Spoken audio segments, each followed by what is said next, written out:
I'm Marlo from Wild Food UK, out foraging again. It's the 2nd of July today and I'm in Herefordshire. It's a hot day today and it hasn't rained around here for what feels like weeks, but some mushrooms just don't care about that.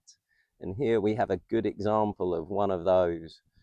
Growing out of this stump here, which looks like an old coniferous stump, which is one of the clues that has led me to believe that what we have here is the wonderfully named train wrecker fungus. It's one of the saw gills. So have a look at these gills here and you'll see that serrated edge.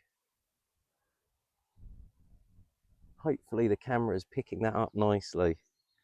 That serrated edge is typical of the Lentinus, and this one, the Neolentinus lepideus. We get a couple of other sawgills in the UK. There's the Lentinus tigrinus, which is a bit paler, a bit smaller, and normally has a bit of a depressed funnel-shaped centre to the cap.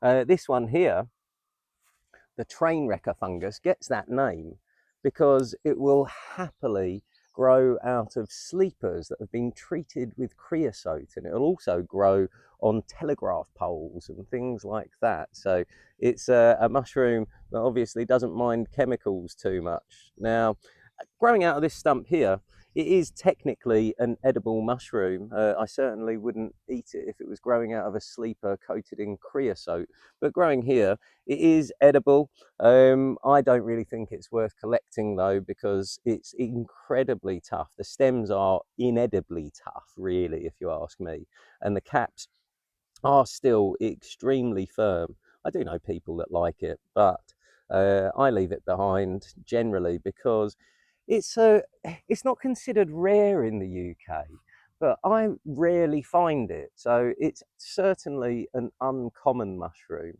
And because of that, it's one that I certainly won't be taking home today. Quite often you get the remains of a skirt on the stem.